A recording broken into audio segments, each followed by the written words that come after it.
Hello, hello. Am I on here?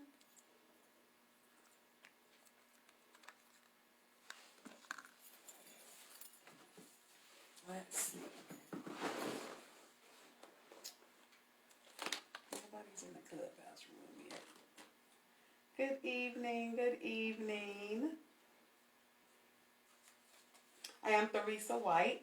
I'm a licensed mental health counselor, registered drama therapist, aka the Black Drama Therapist, and I am here with Minister or Elder Jerry White. He agreed to be our guest tonight with regards to the topic of where do ministers go for help. So tune in. Feel free to invite others to tune in and to share the video. So I'm going to turn as I have a conversation with this wonderful minister here. Okay. So good evening. Thank you for agreeing to have this conversation with us tonight. So as we have this talk, I want to first ask, how and when did you become a minister? Can you hear that story? I started at a very young age. The first time I ever really got in front of people, in the church that we come from, for like Christmas and Easter, we had to get up and do speeches. And even though they terrified me, I enjoyed being in front of people like that. And so year after year, we got up there, we did what we were supposed to do, and it put something in me that I think I like this. So I think I was about the age of 9, and being nosy, I was asking one of our people over the young people, I said, "Who's speaking on Youth Day?" I'm trying to be grown, you know. And she said, "You are." Oh.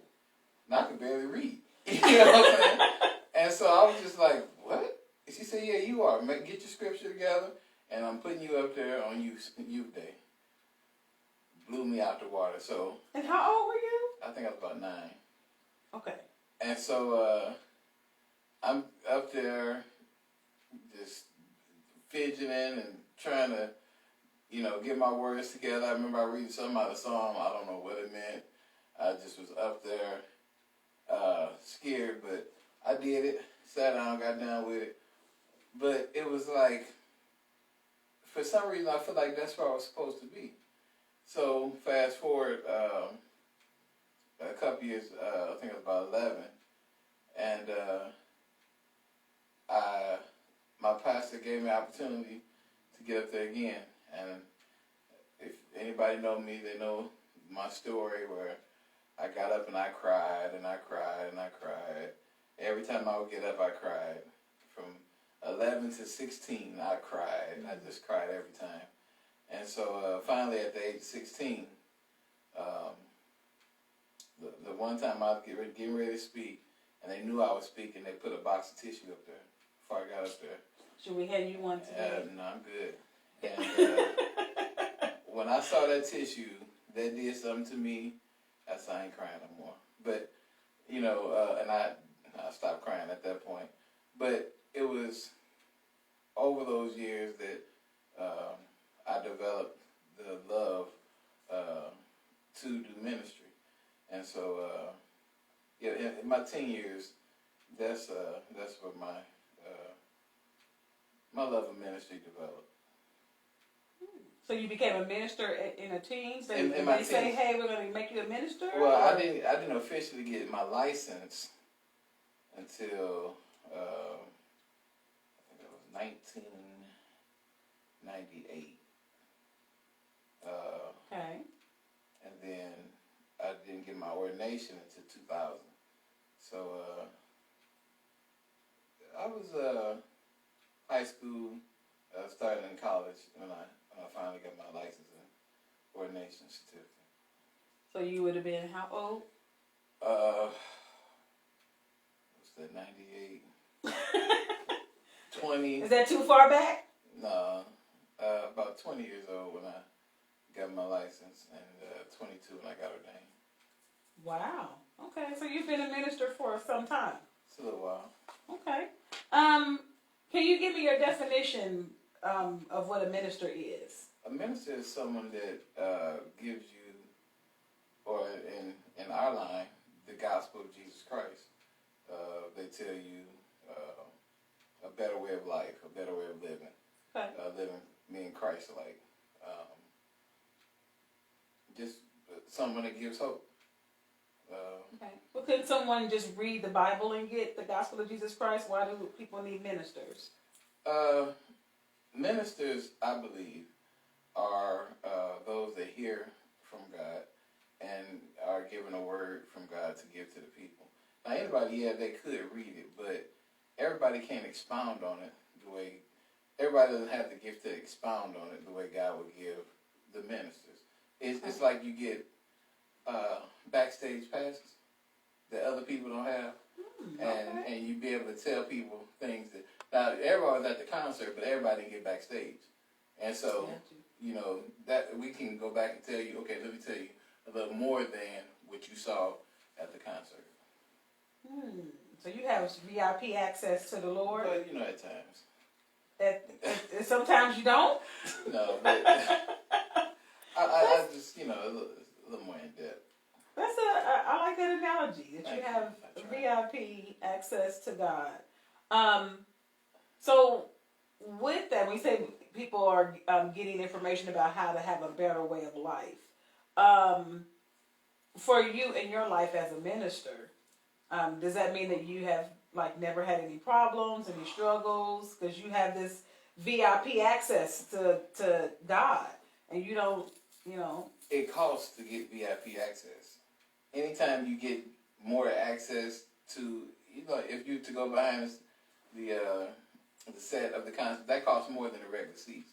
So, trials, tests, you go through so much stuff, but it's through those trials and through those tests that you get those words and those revelations that you're able to go and tell others about. A lot of times God will put you through stuff so that you can come back and tell somebody else that's going through the same thing. Listen, this is what God did for me. This is how he brought me through this. And so if he can do it for me, I know that he can do it for you. And so a lot of times, those that have been in ministry for a while, they can attest they've been through some stuff. It hasn't been a cakewalk. It has not been easy. We have our flaws. We have our issues. But it's God that's carrying us through. And I believe he carries us through so that we can tell somebody else that he's able to do that.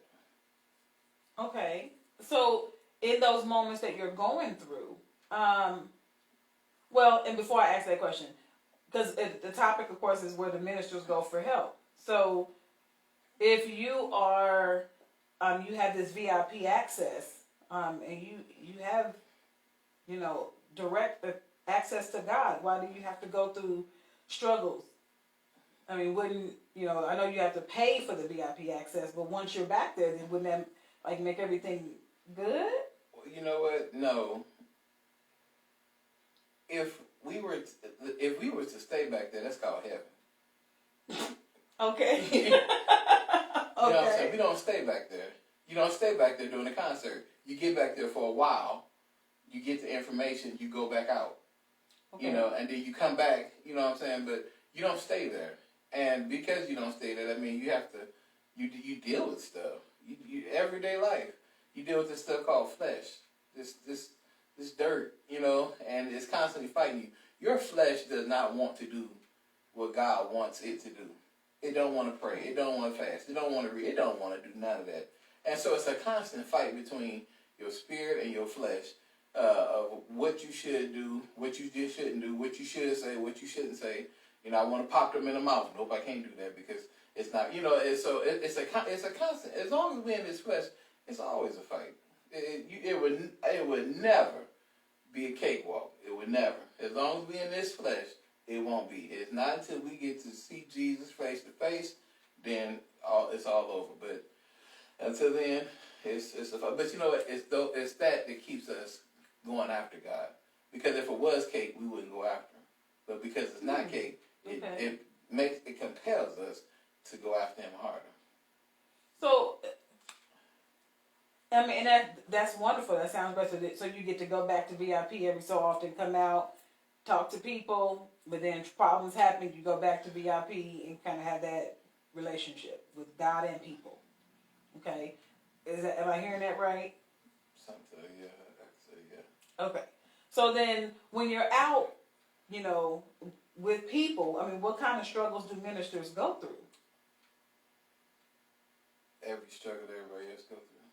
I mean, name one, and there's some ministers out there that go through it.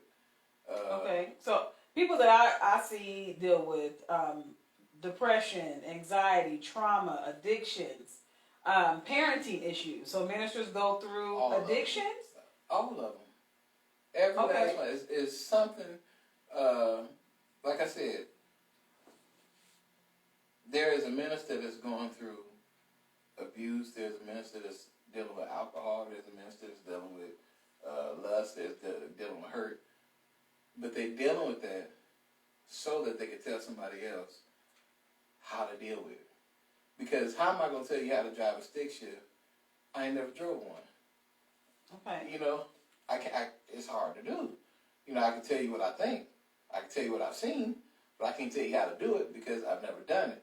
But somebody that's going through the process, somebody that has been in there and messed up some stuff, shift the wrong gear, they can say, don't you do that. Stay away from that. Stay out of that gear. Don't push the gas. Don't do that. And they are more compelling because they've been there.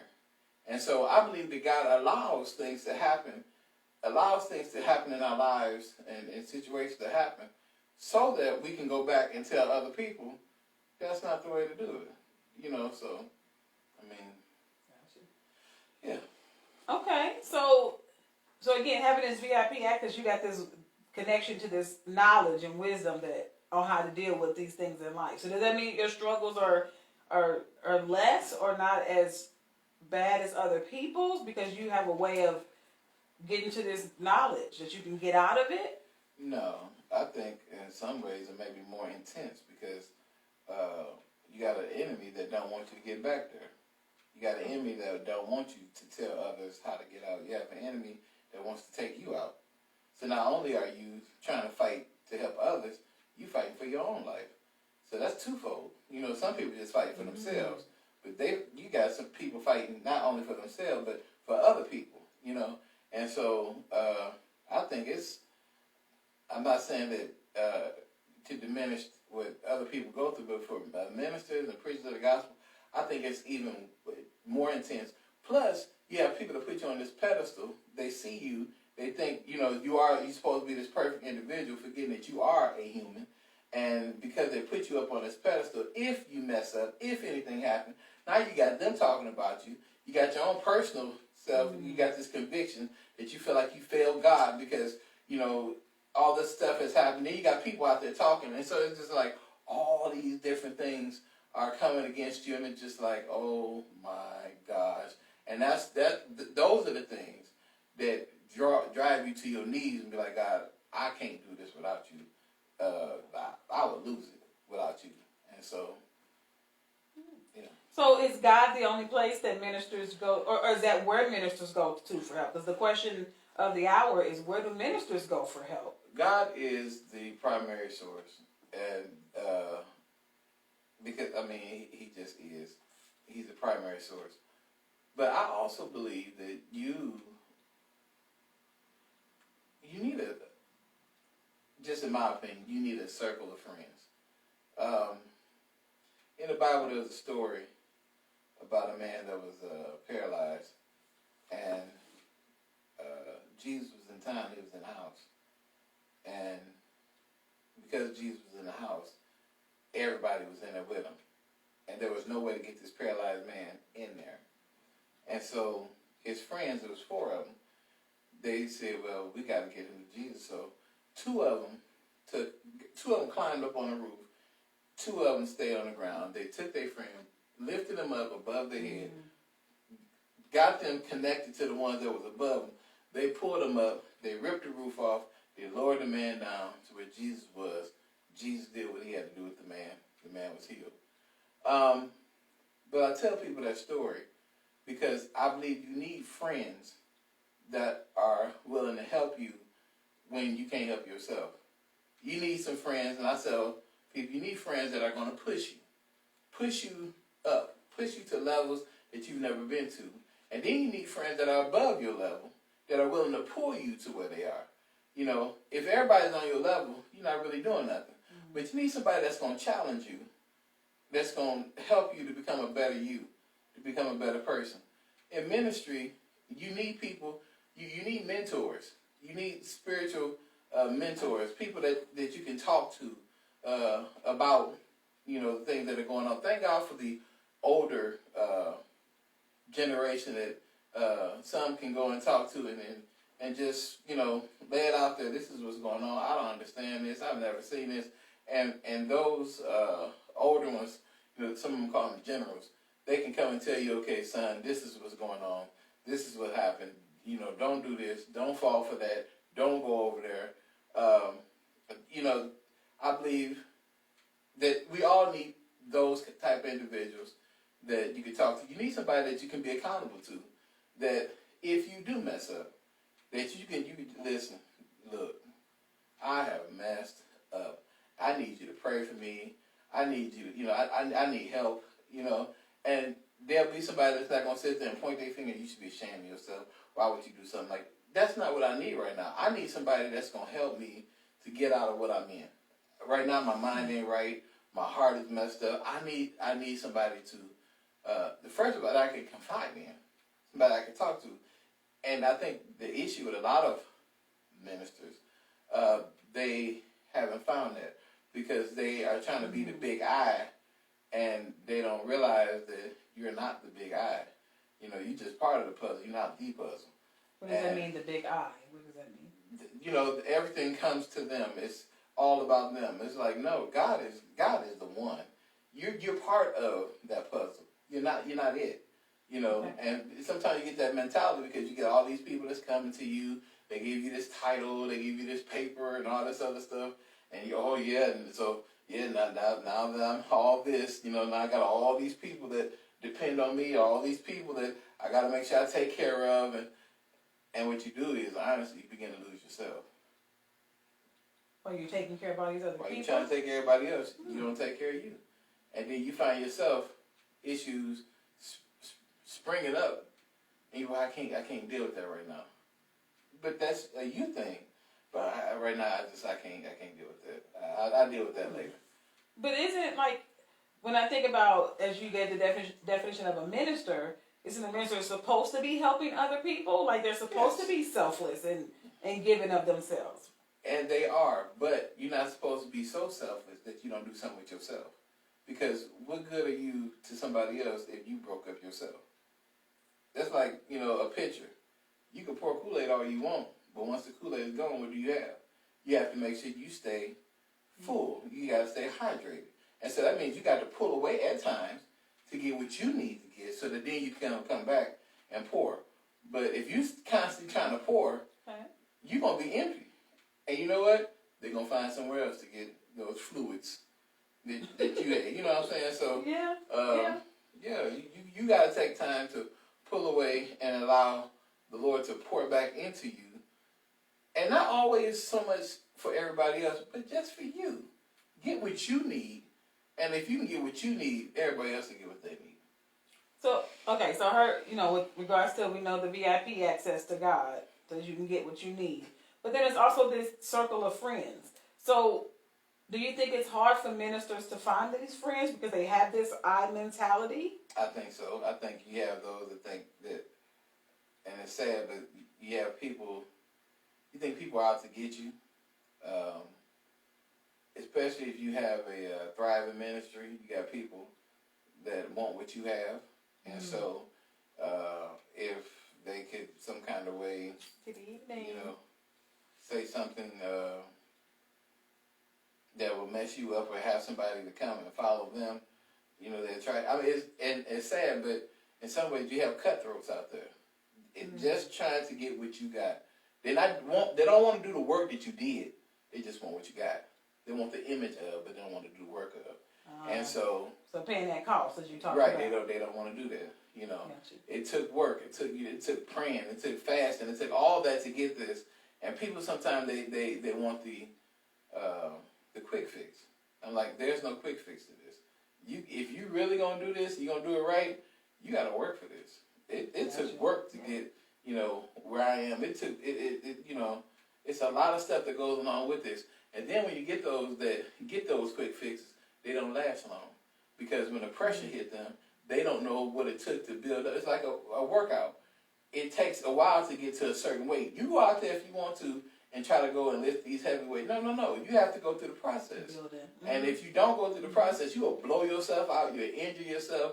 And that's why you got a lot of these churches that are fly-by-nights because somebody didn't do the work that they're supposed to do. They got it handed to them. They inherited something they wasn't ready for. And because they didn't do what they're supposed to do in the process, they fizzled out. So as I hear you talk about doing the work, as a therapist, one thing that we have to do to get our degrees, in my program, everybody's program is different, we had to go through therapy, through our own, because they wanted to teach us what it would be like to be on the other side of the couch, or the room, or however, to be the client, what it would be like to be the receiving instead of the giver. Now, after that, people can go to therapy or not go to therapy. But as a helper, or as in the health or healing profession, we are constantly pushing for therapists to go to therapy. So how do ministers tell other, do you tell other mentors or your friends or whoever that they need to seek out counsel, or what is the church's view on going to therapy or ministers going to therapy? I cannot sit and speak for the whole church, Mm-hmm. but I do believe that their ministers need therapy. They need an outlet because a lot of them internalize issues. They internalize when people leave their church and they think it's their fault. They internalize when somebody say something mean. They didn't like the message that they preached, or they internalize a look that you don't even know if they were looking at you, but they could have been thinking about something else, but you saw this look and you already on eggshells, and so you think they were looking at you like that. And so it's all these different things that are playing in the mind of a minister. And I honestly believe that they need a place, like I said, where they feel safe, where they can open up and just kind of let that go. I mean, would that not be this VIP pass to God? Would they not? I mean, that is a place. That is a place. But I also believe that God gives us other people in our lives that we can share that with. And sometimes it's good just to talk to somebody else, because sometimes you think it's only you. Mm-hmm. Only me dealing with this. Now, when I talk to the Lord, I'm just shoveling it to him. But when I talk to you, I can, so you go through that too? And it kind of feels good that I'm not out here by myself. You deal with that. I deal with that too, and it's just good. Now listen, we can help each other. Now we can limp together, because now I realize I'm not by myself. And it feels so good to know that I'm not by myself and that God has given us grace to get through this together. So, yeah. And I think that's really important. So for those who are chiming in or just coming in, we're talking about where do ministers go for help. So one of the things that we mentioned is, yes, they go to God, the Lord, to get their help, to get their call. But when they go through life struggles, then they are needing a mentor or surrounding of friends to be able to talk to. But what if, as you talked about, with these friends, what if there's some areas that these friends or mentors don't hit? So, for example, as we talked about, some things that I deal with is, not personally, but what I work with is depression, anxiety, addictions, family issues. So say that minister does not have experience, or they don't have that personal, like, I've never had an addiction to particular substances, or I don't have problems with anxiety or depression. If that friend does not know how to help that minister, what's the view of getting help outside of that cohort or that friend group or that mentorship? is there looked down upon? Is that something that's encouraged? Like I said, again, I don't know, and can't speak for all, but there are many different professions for many different things in this world. You got places that you can get your tires fixed, but you can't get an oil change there. You know, Yeah. and so you go to the place to get the oil change, but you can't get a tire fixed. You know, and then you got these. I mean, people have specialties, and so even in our natural lives, we have to be able to see, okay, but you can't help me with that. So, do you know somebody that can? You know, and be able to point me to that, and then I have to be like, okay, well, I'm willing to go.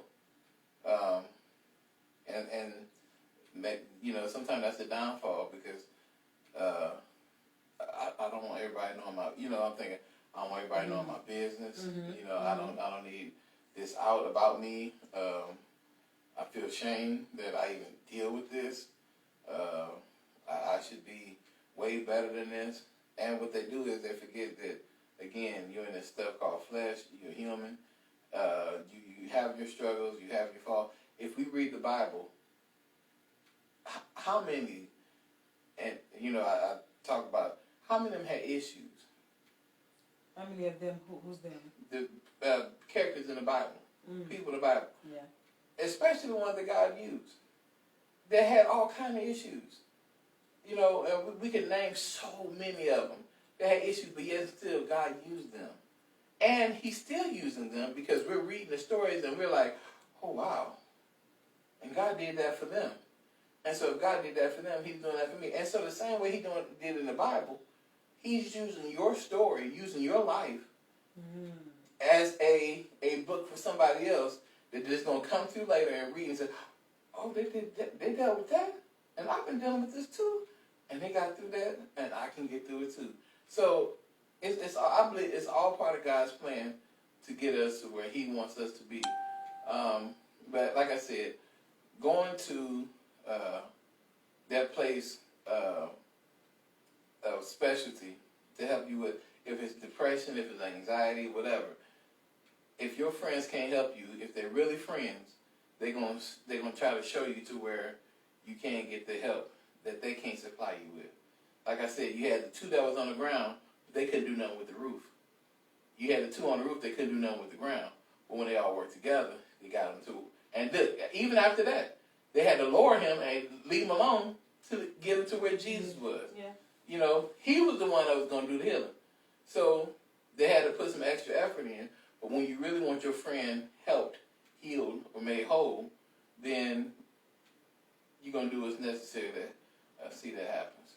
Well, what if it? I mean, because I've heard many talk about people tell them just pray about it, you know, or just or someone that may be dealing with those type of struggles, depression, anxiety, addictions. They're just like, oh, well, just stop it. Just smile or just, and again, if, do these just. So what if your friends or people that are like, just pray, or let us just pray with you? But like one thing I do know, prayer works. I do believe in that.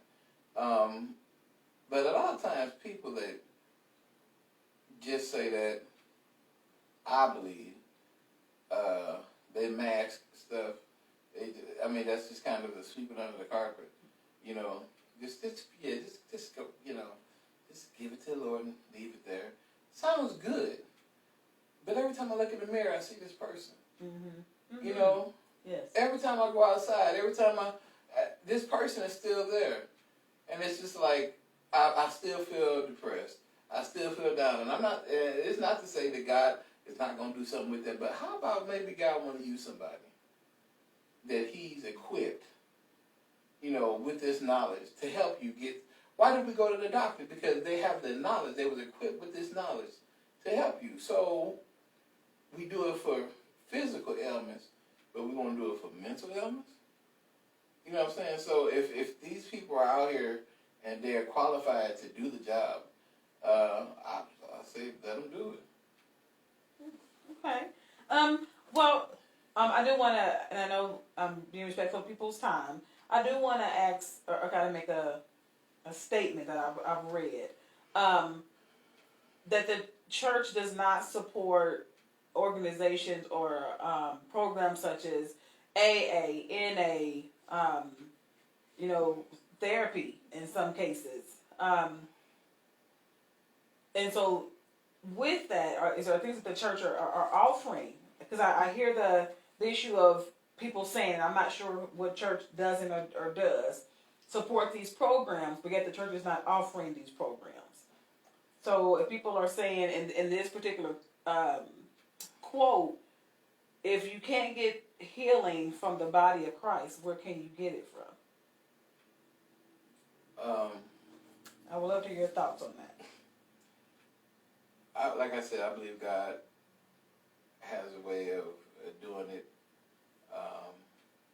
Because everybody's not coming to the church. Mm-hmm. If we truthful, everybody's not coming to the church. So maybe an AA is where they need to go to get the help. Because your church ain't equipped to give them what they need. A support group. Okay? Your church, you got 15 people. You're not equipped to do nothing. So why not tell them to go over there and do that? You can't do it. As a leader, you're not qualified for it. So why not send them to somebody that is qualified to get them the help that they need? And who's to say that's not Christ? You know, who's to say that? Just because they don't have a robe on, just because they're not, you know, waving the Bible at them, who's to say that that's not Christ? You know, our job is to get them the help that they need. And it may not look like what we think it should look like, but I believe that if we're getting them the help that they need, that's the work of Christ. Gotcha. Okay. Maybe that answers my other question. I was going to say, how can the church support emotional health or mental health? First of all, admit that it's real. That what's real? That mental health is real. You need to work on some mental health issues. I believe that if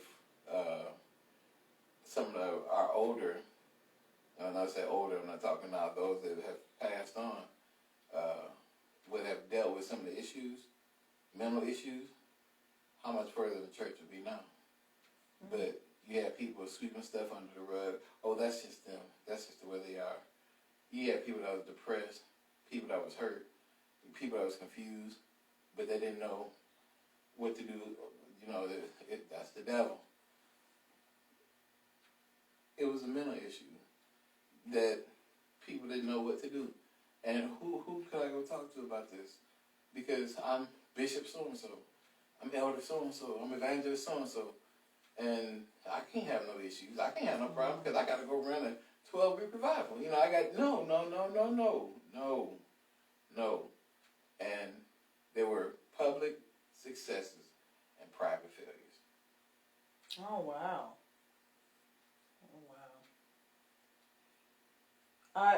Well, and I know we can go on and on about this topic. I think that's the fear of a lot of people in general, of being, or the issue or the struggle. And there's a term for it that we use in mental health, if that's okay. We won't get into all of that. But there's a term that we use when there is the conflict between who I'm presenting to the world than who I see who I see myself to be.